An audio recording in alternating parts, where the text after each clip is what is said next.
Sérgio, falando um pouquinho do bem-estar, né, assim, sobre o perfeccionismo tóxico, como que as pessoas fazem para elas conseguirem ser mais gentis consigo mesmo?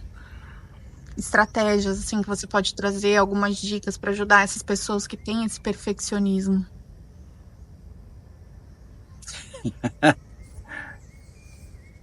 É sempre um lugar de voltar para casa, assim, né, para olhar. E eu já fui esse perfeccionista tóxico. E acho que eu ainda sou bastante comigo ainda, mas eu era muito com os outros. Aqui dentro do Namastê, dentro da estrutura do Namastê, um dos conteúdos, né, uma das dinâmicas que a gente faz, é uma estrutura que a gente já falou aqui, a gente já postou alguns vídeos sobre isso, que fala sobre lei pessoal. A minha lei pessoal eu sou uma decepção. Né? Que na verdade o nome real da técnica chama-se mentira pessoal, né? Mas aqui no Brasil ele veio, por quem trouxe para cá, ele veio com a ideia da lei pessoal. E o que é a lei pessoal? Uma crença não limitante, mas a maior dor que você carrega. Uma sombra que você tem e que está guardada aqui dentro, uma sombra. E a minha sombra eu sou uma decepção. Na minha ideia, eu estou sempre decepcionando. Ou na minha ideia, eu não posso decepcionar o outro. Baseado que eu não posso decepcionar o outro, o que eu me tornei? Um perfeccionista. Tudo para mim tem que estar muito correto, tudo tem que estar muito certo. Não necessariamente que eu seja esse cara totalmente certo. Aí tem uma outra estrutura, que eu já me conheço bastante, né? Eu sou muito criança adaptada. Criança adaptada, dentro de um perfil chamado, dentro de uma estrutura chamada egograma, que é da análise transacional, eu sou muito criança adaptada. Então a palavra que rege uma criança adaptada é medo. Eu sigo regras. Porque ou eu fui cerceado na minha infância, ou meu pai era muito rígido, e eu, por meu pai ser rígido, e não é uma característica que todo pai rígido vai gerar uma criança adaptada, mas eu me tornei adaptado, mas eu também sou bastante pai crítico. Pai crítico é a autoridade da história, tá? Mas essa minha característica de ser criança adaptada, mais o meu lado de ser uma decepção, eu não posso errar. Eu tenho medo. Eu tenho vergonha de ser corrigido em público, eu tenho vergonha de não saber as coisas. Então tudo isso junta eu sou uma decepção, com o meu egograma de que eu sou muito criança adaptada, eu sou muito perfeccionista. Então, e eu não sou só comigo, aí meu pai crítico entra para ser perfeccionista com o outro. E esse é um problema, porque, aí o que eu faço? Muitas vezes, em vez de eu delegar, eu faço. Então eu acabo fazendo um monte de coisa porque eu acho que ninguém é capaz de fazer tão bem quanto eu faço. É uma arrogância da minha parte. Então, algumas coisas acontecem aqui no Namastê. Arrumar uma cartinha, né? A gente abre o Namastê com uma carta e arrumar aquilo tinha que ser do meu jeito. Arrumar do meu jeito. E isso era difícil, então eu não deixava ninguém fazer, eu não permitia que ninguém fizesse aquilo, porque eu achava que não ficava bom, ou fazia e depois eu ia dar uma corrigida. Então esse é muito meu lado pai crítico da história. Então, isso é tóxico. É tóxico comigo e tóxico com o outro, porque na iminência de ser errado, ninguém nem faz. E você se sobrecarrega. Muito, muito. E aí a dinâmica depois ninguém me ajuda. Claro que ninguém me ajuda. Porque ajuda e toma crítica. Então, esse sou eu. Eu era muito dessa dinâmica. Você pensou em mim, né? Quando você fez essa pergunta, né? Uhum. Eu sou muito dessa dinâmica, sim. E agora, como é que a gente vai se livrando?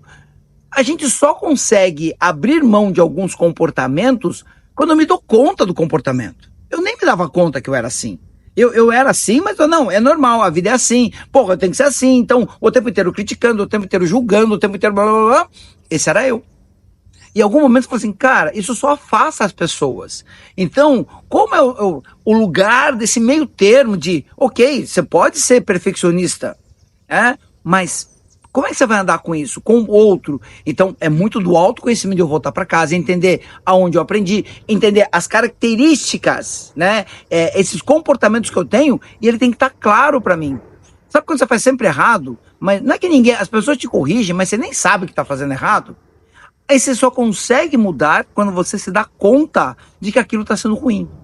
Senão a gente não muda. Então, foi importante para eu entender que aquilo estava muito pesado para mim, para as pessoas. Aí eu fui aliviando um pouco. O problema é que muitas vezes eu saio de cá e venho para cá. Eu alivio muito, né? E aí encontrar onde é o meio termo. E esse é um problema, né? Um problema que eu digo esse é um desafio, encontrar o meio termo. Ser perfeccionista é ruim? Não, não é ruim. Ele é importante muitas vezes ter esse cuidado, né? Mas precisa ser em excesso? Não. Então, de novo, autoconhecimento. E é um exercício, né? Eu falo, nada muda no estalar de dedo. Nada muda, porque eu descobri, tudo mudou. Não, é treino, agora é treino. Eu falo que essa dinâmica da espiritualidade, nada acontece da noite pro dia.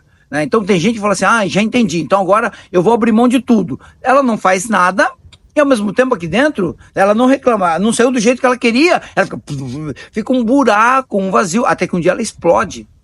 Ela explode. Então, a dinâmica para mim sempre... Oi, tem um bichinho aqui. A dinâmica sempre é baby steps, passinhos de bebê. Eu vou me dando conta.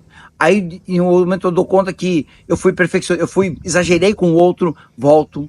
Eu acho que se dar conta que você exagerou em qualquer coisa que seja, né, se dar conta já é um grande passo. Porque antes, de novo, nesse último Namastê também, uma pessoa falou assim, mas como olhar para isso, né? Como olhar? Eu nem sei como olhar para isso. Não, você não sabe como olhar porque até então você não sabia. Agora você já sabe. Agora você já sabe dessa estrutura. Então você já sabe o que olhar. O problema é como é que eu olho para coisas que eu nem sei. Como é que eu olho, né? Sabe aquele jogo de... aquelas imagens que não são dúbias, mas você tem duas imagens. O que você vê? Tem a velha ou uma moça bonita, né? Tem aquela foto assim. Você olha lá, algumas pessoas só vê a velha e não vê a moça bonita. Outra pessoa só vê a moça bonita e não vê a velha. E você fica lá tentando. Você não consegue até a hora que você encontra a velha ou a moça bonita. Ponto. A partir daquele momento, você olha, você vê as duas. Porque você já sabe como é que sua mente tem que se preparar para olhar para aquilo.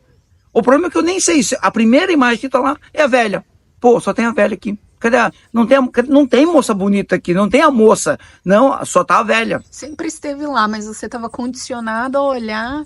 Só para uma coisa. Ou para velha ou para moça bonita. E não quero entrar no mérito do que significa isso. Mas é isso. A partir do momento que você sabe, eu já sei. Então agora eu consigo olhar além daquilo que eu conhecia. Então agora eu já sei. Então, à medida que eu vou me dando conta do meu perfeccionismo, da maneira como isso pega em mim, do como isso pega para o outro, se eu quero fazer uma mudança em mim, se eu quero entender o quanto isso é pesado, e muitas vezes ele se torna muito pesado, então eu tenho que começar um processo de mudança. E como é o processo de mudança? Treino, é treino. Não tem pílula mágica, não tem nada. Se eu tomar isso aqui eu vou resolver. Se eu fizer assim, qual é os 5 passos para sair disso? Eu não acredito nisso. Acho que os 5 passos é treino, observação, treino. Observo, ou então treino, observação, e vou mudando. Até que em algum momento, eu me acomodo no novo lugar. Eu vou me observando e vou me acomodando no lugar. O perfeccionismo está aqui ainda, menos do que antes, né? Menos do que antes, e fica leve, um pouco mais leve para mim e para o outro. Para mim, basicamente é dessa forma que a gente funciona. E só para trazer assim, mas quanto que também o perfeccionismo me ajudou.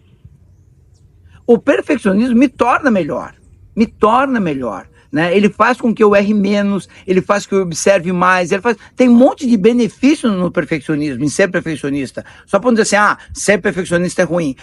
Ser o cara largado, ao contrário do perfeccionista, que ele não liga para nada. Ele tem uma leveza, muitas vezes, que também se torna pesado em algum momento, porque a cobrança sobre ele é muito grande.